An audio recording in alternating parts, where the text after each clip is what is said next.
had 8 picks in his last 5 games. Should the Browns just go with Manziel now? Skip Bayless. Stephen A. Smith, I'm torn about this question. You know how big a fan I am of Johnny Manziel's. I was on the record before the season. If the Browns had started Manziel from the start, I said they would make the playoffs. And that was really against the grain at that point because we hadn't seen what Brian Hoyer continued to do with Cleveland, obviously. And Brian Hoyer has played great until the last 4 games when he's gone 1 touchdown pass to 6 interceptions. He did have the late save against Atlanta at Atlanta. It was sensational. And by his standards, Brian Hoyer, and I don't use this word very often on this show, has played great. How much more could you expect from a Brian Hoyer? So here we are now. Cleveland sits at 7-5. Johnny came in yesterday, obviously late in the game when all appeared to be lost. Was I surprised that it went boom, boom, boom? 8 plays, 80 yards, touchdown, the last on a great keep by Johnny, a scramble. Not surprised at all. The kid is electric. He was electric at A&M. He's the most exciting college football player I've ever seen, and I believe he can be a Pro Bowl caliber quarterback in the National Football League.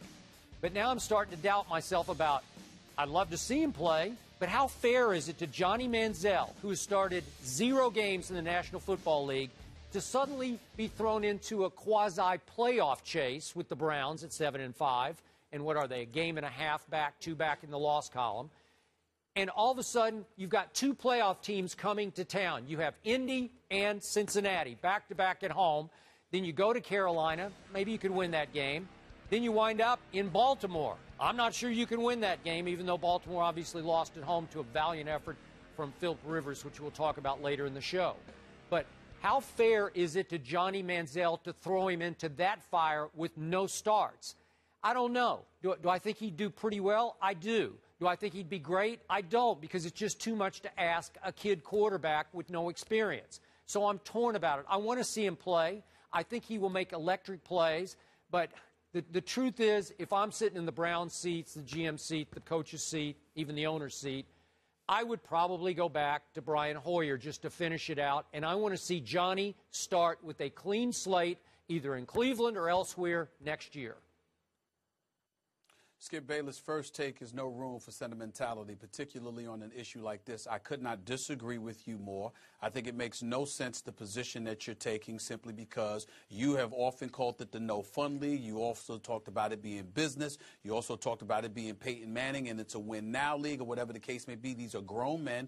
These are professionals. They're getting paid to do a job, and Brian Hoyer is not doing the job. Now, Skip Bayless, let me tell you why I emphatically disagree with you even more. Allow me to read from the Cleveland Plain deal, okay? Just a couple of tidbits of stats to just throw out at you right here. Actually, it was the last 3 games where Brian Hoyer has thrown 1 touchdown pass and just 6 interceptions, including 3 picks in Atlanta.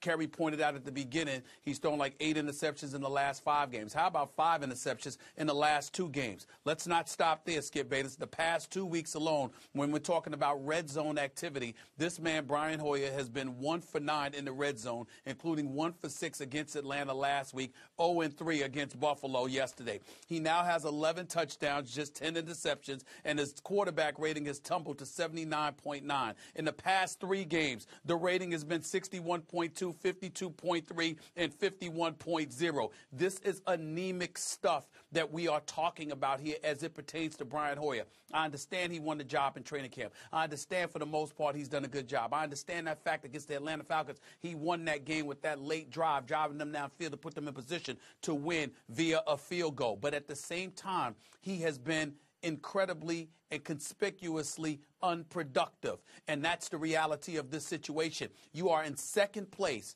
of the AFC North. The division is there for you to be had because you beat Cincinnati earlier and you play them again coming up after you play Indianapolis. You have an opportunity to be relevant. You've got Josh Gordon back into the mix. And you're telling me you're worried about Johnny Manziel's feelings or whether it's fair to him to put him in this position or that position? Can he get the job done?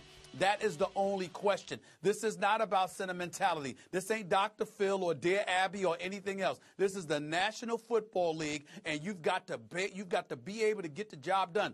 Brian Hoyer has had every opportunity. I have supported him being the starting quarterback because I thought he did a better job in the preseason. I thought he showed leadership skills, and as a result, they were winning football games, so why bother this man? But now they're struggling. And on top of it all, he's struggling flagrantly. And then to top it off, in the aftermath of that anemic performance, he sat down in his locker and he was so down. He was so sad. Melancholy doesn't begin to describe the depth of his despair.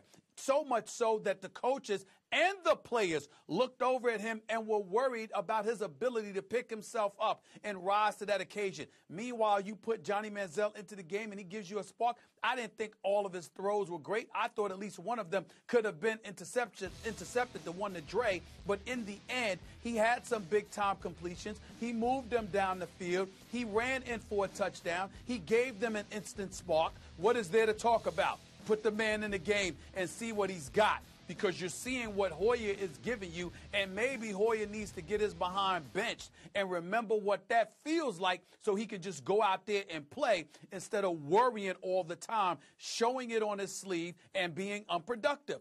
I'm sorry, but I think Pettine's going to call Johnny Manziel's number. I think he absolutely should, and I think people like you need to go back to loving the opportunity that Johnny Manziel is going to get, as opposed to sitting there and lamenting the possibility that it's unfair to him because he's being thrown to the wolves. He's a big boy. He can handle it.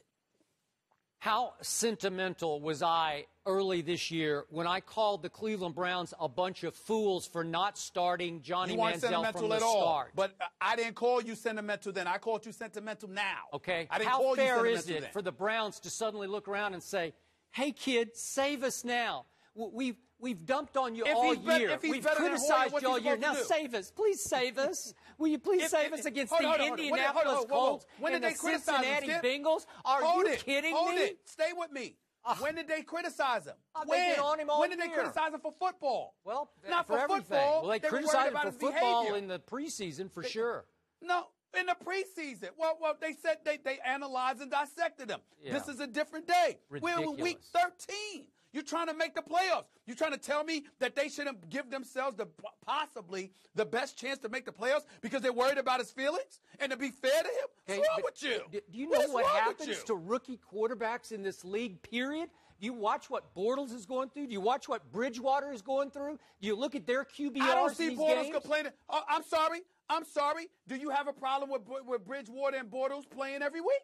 You don't have a problem with them playing every week. They're going through their growing pains. They get to figure out how to correct mistakes. Peyton Manning was a disaster his rookie year. He started the whole year. They were terrible, and he led the league in interceptions. So now you're going to throw Johnny Manziel in against two playoff-bound teams, Indy and Cincinnati. You're going to say, dance, kid, dance for us.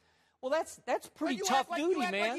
You act like he's getting his body tied up, and he's got to stay there and take it no matter what. If he's not getting the job done, and he's in over his head, Skip, they can take him out. But when you're going for a playoff, you give yourself the best chance. And if they think he's going to give themselves, he's going to give them the best chance, why should they sit here talking about, we don't know how fair that's going to be? I think you need, put on your big boy pants. You're the one who needs Dr. Phil to examine your head. I don't get your stance on this one. Why? It's not fair to him. What do you expect? Do you think Johnny can beat? Do you think he can beat these two teams next 2 weeks? Johnny Manziel can do a better job than Brian Hoyer? Yes or no? Do I believe it? I'm not so sure. Yes. I sat there. Where were we? At Michigan State. I asked you, do you on believe? Thursday night before we were at Michigan State. What happened? I watched Brian Hoyer light up Cincinnati in Cincinnati. Are you kidding me? I'm not so sure. I mean, Brian Hoyer started a bunch of games in this league. He had his time to learn under Tom Brady. It's a different argument.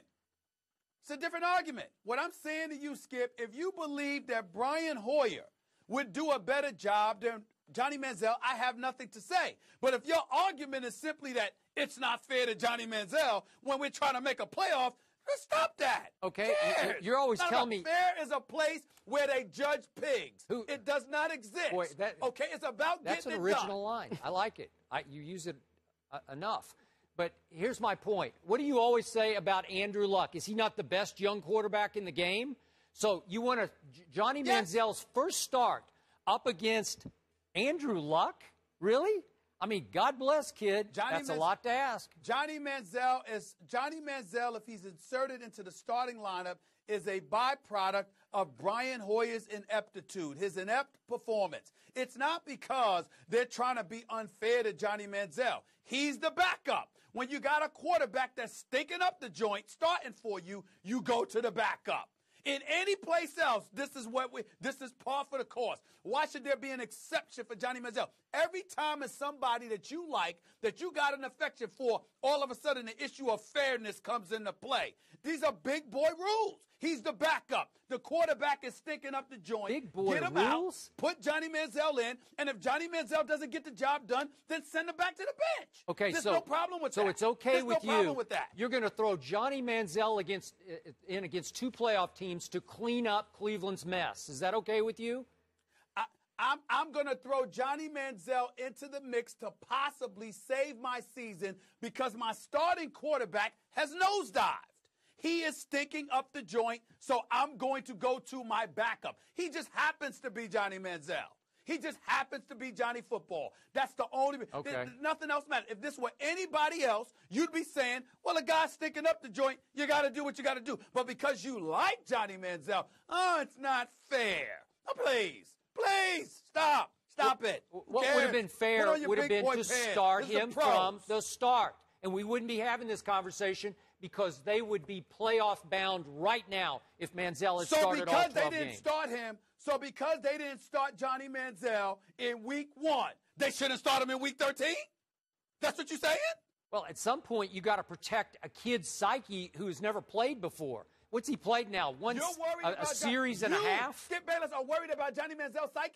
You are as mentally tough as that kid is and how he shrugs off all of you are worried about Johnny Manziel's psyche. You're going to sit here on national television and say that statement. You worried about Johnny Manziel's psyche? I'd be worried about any rookie quarterback psyche getting thrown into that stop fire. It. No, that's a lie. That's okay, so here's what's set up. Stop it. So stop it. Johnny starts against Andrew Luck, and then I have to come in here a week from today and sit right here in this chair and hear this guy say, he stunk up the joint. You don't want to he hear had a QBR of 13. What are they doing with Johnny Manziel in there? I'm not trying to hear that. If he stinks up the joint, he goes back to the bench, and guess what? We come back next year, we do what we got to do. Right now, we got an opportunity to make the playoffs, and my quarterback is stinking up the joint. He's the backup. That's what you do with the backup. You elevate him to the position and you roll with it. I think you need to stop back it. up. Stephen A. says these are big boy rules. Put on your big boy pants. That's what they do in the league. We leave it there. When we come back, we're talking about Aaron Rodgers, and we're talking about Tom Brady again.